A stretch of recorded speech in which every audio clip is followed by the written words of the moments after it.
Good evening. There is no word for a parent who has lost a child. If you lose both your parents, you're an orphan.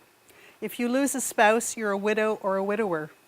But in most languages, there is no word for a parent who has lost a child. And although we believe it is unnatural and rare, it actually isn't all that rare to lose a child. And it was a common occurrence until the advent of modern medicine. So you would think there would be a word. But perhaps the loss of a child has always been so unthinkable, so heart-wrenching, so unspeakably sad that no word could be found. When my husband Michael uttered the words, "Terence committed suicide," I became one of those wordless parents. I felt like I was being swept away in a torrent of disbelief and shock that I couldn't even begin to comprehend. What did he just say? What does he mean? Terence is in hospital. No. Suicide. He's dead. No, he can't be dead. No. But on August 21st, 2010, the day my son Terry took that terrible, irrevocable step and ended his life, my life changed forever. Today I will tell you about my family, my two precious children, who had so many things in common, and yet their lives turned out so differently. I will talk about how stigma and shame go hand in hand in keeping people silent and isolated, and how the courage and vulnerability to speak out and dare greatly can free us from those tyrants, and how I became a suicide awareness activist. The days and weeks following Terry's suicide seemed like a surreal horror movie. Honestly, I don't know how anybody survives something like this. And yet loss and death are parts of all of our life. We will all lose people we love, and we will all eventually die. And yet some events, some losses are so monumental, so unfathomable that our lives become bisected into two distinct parts, before and after. Losing my son was like that. Whenever I remember any part of my life, it's before Terry died or after Terry died. But let me go back. I'm from Toronto, and my husband Michael is from Bangor. We were married in 1971, and we lived in Bangor for a few years, and then we returned to Canada and settled in Montreal. Jennifer was born August 29th, 1978, followed by Terence on August 28th, 1980. Michael traveled a lot, and I was a stay-at-home mom. My life was very child-centered.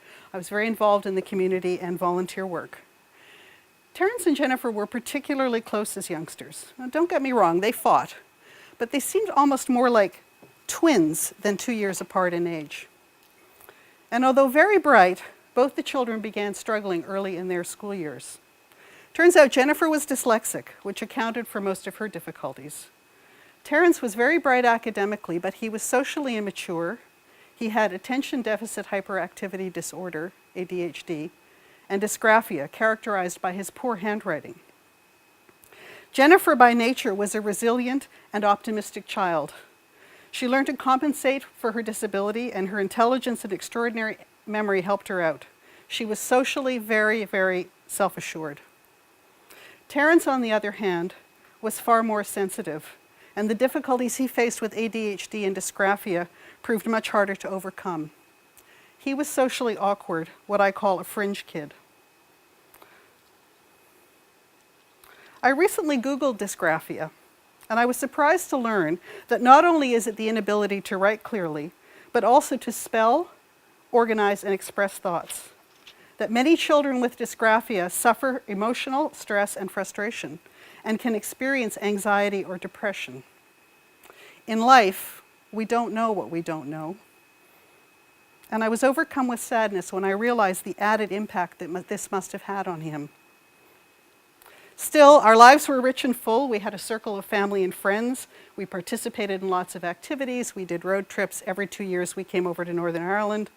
And then in 1994, we were transferred from Montreal to Philadelphia. The kids were 13 and 15, not a great age to move, but Jen settled in pretty well. Terry had already begun to show some signs of adolescent rebellion, and things got worse after we moved. Michael and I did everything we could to intervene. And we kept things pretty stable, but his anger and withdrawal were pretty persistent.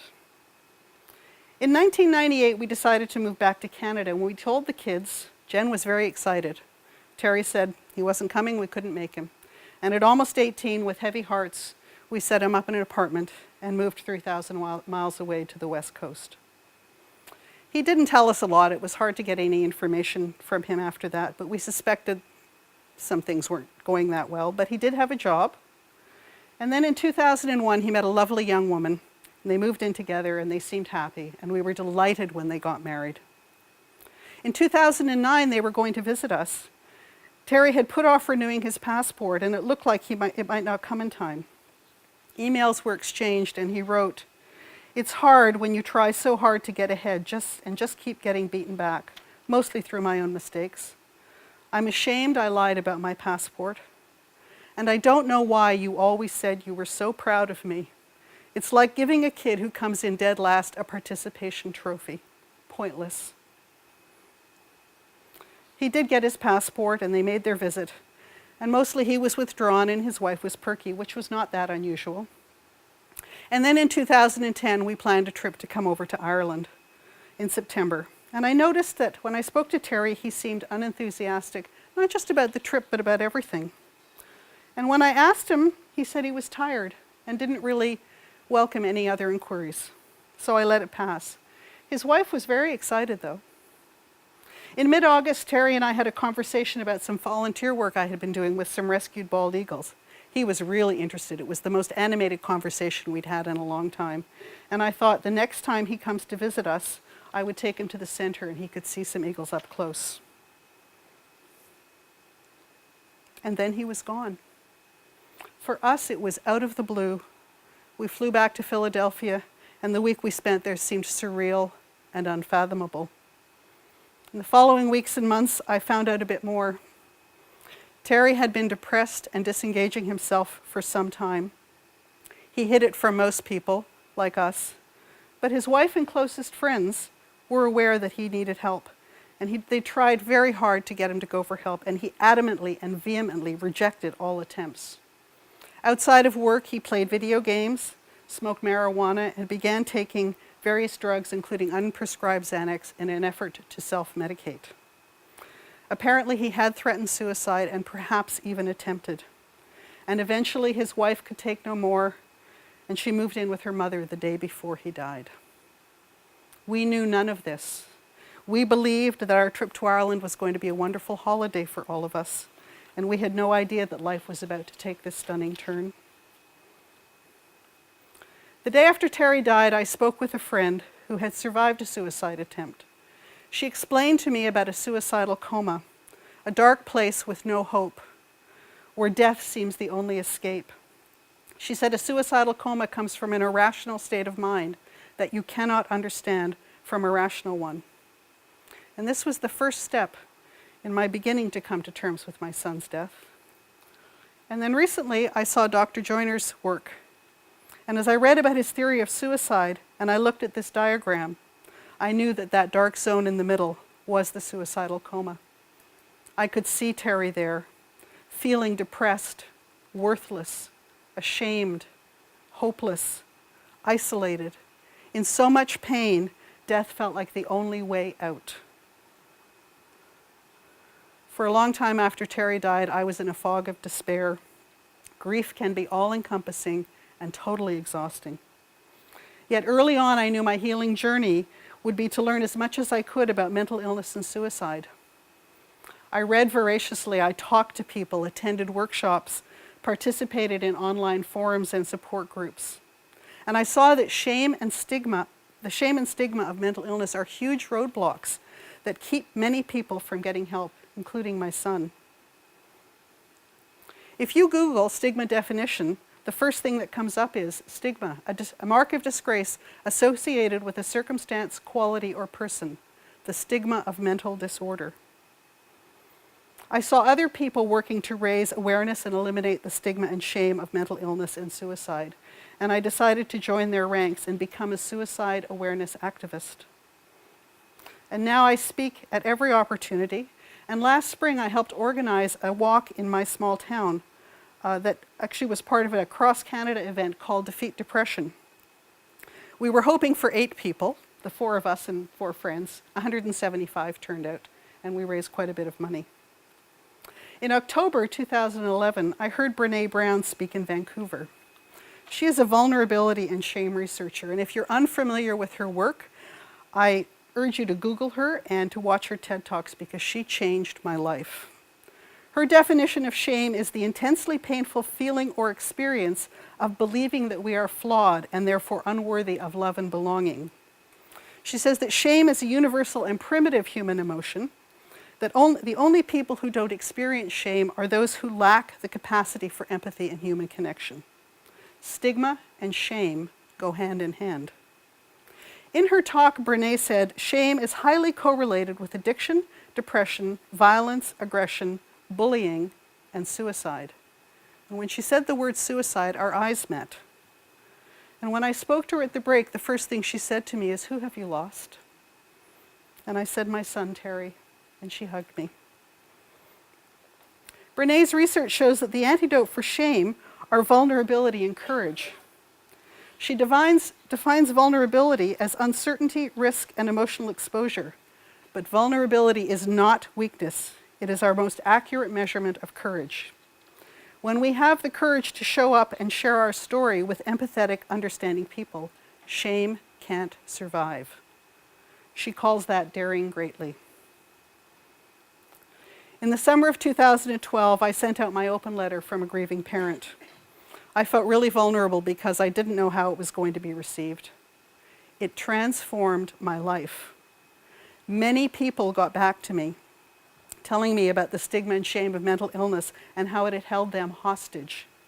They said they didn't tell people when they were depressed or thinking about suicide, finding it easier and safer to make up acceptable stories. And as a result of my letter, I ended up speaking here at the conference last year. And when Fergus asked me, I was honored and terrified. But I dared greatly, and my speech was well received. And at the break, 20 or 30 people came up to speak to me. And I realized that most of them had lost someone to suicide. I began to ask each one of them the name of the person they had lost. And I could feel the gratitude and relief as each person spoke the name of their loved one. I know that yearning. The silence after someone dies by suicide is deafening.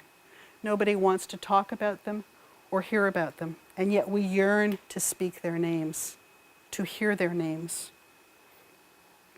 My wonderful friend Pat is an intelligent, witty, compassionate woman, and she has bipolar disorder, a chronic condition characterized by highs and lows, and even with treatment, it can be very difficult to manage. Pat suffers from severe bouts of depression and is very good at wearing a mask and hiding it. When we visit Vancouver, we always stay at her house. Pat had breast cancer in the early 1990s. She had chemo, radiation, and surgery. It was really bad, and she thought she would die. The day we were staying at her house, and the day we were leaving for Belfast last year, I had read her my speech, and we were talking about it. When she said, "If I could choose between cancer and depression, I would choose cancer." I was shocked. She said compared to depression, cancer was easy. When she had cancer, no one said she should perk up, and everyone took her seriously. People were supportive, helpful, and caring. But she said she learned when she was pretty young not to say she couldn't do something because she was depressed. That people usually said, "Well, perk up," and they didn't take it seriously. That is stigma and creates shame. She said when she had breast cancer, even at her sickest, she always had hope. But that when she is depressed, she has no hope. That she can't remember when things were ever any better, and she can't imagine that they ever will get any better. A couple of months ago, we were going down to Vancouver to stay with her when she sent me an email a few days before her trip. She wrote, "Although I suspect it probably isn't noticeable because I'm a pro at hiding stuff, I'm not feeling great mentally. I had been feeling perky for a while, but as usual, it was followed by a crash. I saw my psychiatrist today, and he added some new meds that I'm starting this week, and I'm not feeling up to having house guests right now. You know that I love you dearly, but I'm just not doing great, and even though I could tough it out, I know it's the last thing I should do. And the best part is that I know you understand the nature of mental illness. I could fake it, but it isn't good for me. And I have a definite breaking point where I just can't cope anymore. Pat found the courage to dare greatly and tell the truth. And I asked her recently if it was a relief to say the truth rather than making something up. And she said it really was. She wasn't used to that. She hadn't realized how many years she had been making up stories. After Terry died, Jen didn't talk about her brother much. But she has heard me speak, and she came to the Defeat Depression Walk. On August 21st, she posted on Facebook, 3 years ago today, my brother completed suicide. As adults, we weren't close, but as children and teenagers, we were pretty tight. I miss that sweet smile of my baby brother and those big blue eyes that filled with mischief as one or the other of us would suggest an adventure. If anyone thinks that those who are left in the aftermath of suicide are better off, please, I beg you, find another alternative than taking your own life. Those that are left behind are never the same, and the ripples that start with that one act turn to waves that will be part of those people's lives forever. I miss that I will never have the chance to be close to my brother again, and I hope that he is fully at peace in death as he wasn't in life. I know that everyone in this room is making a difference, that you have the courage and vulnerability to speak out, to reach out, and it helps save lives, and I want to thank you because you are all daring greatly. Loss is part of life, and loss to mental illness and suicide needs to come out of the darkness. There are too many parents who have lost children, and there is no word for us. And yesterday afternoon, I received an email from a friend in Vancouver who told me that her daughter completed suicide on Sunday. I'd like to ask everybody to stand up, please. Take a moment to bring to mind somebody that you have lost, perhaps to suicide, perhaps not.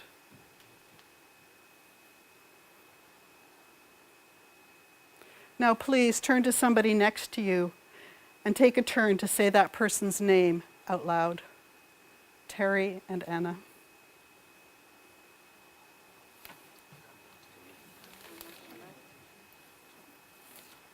Thank you. Namaste.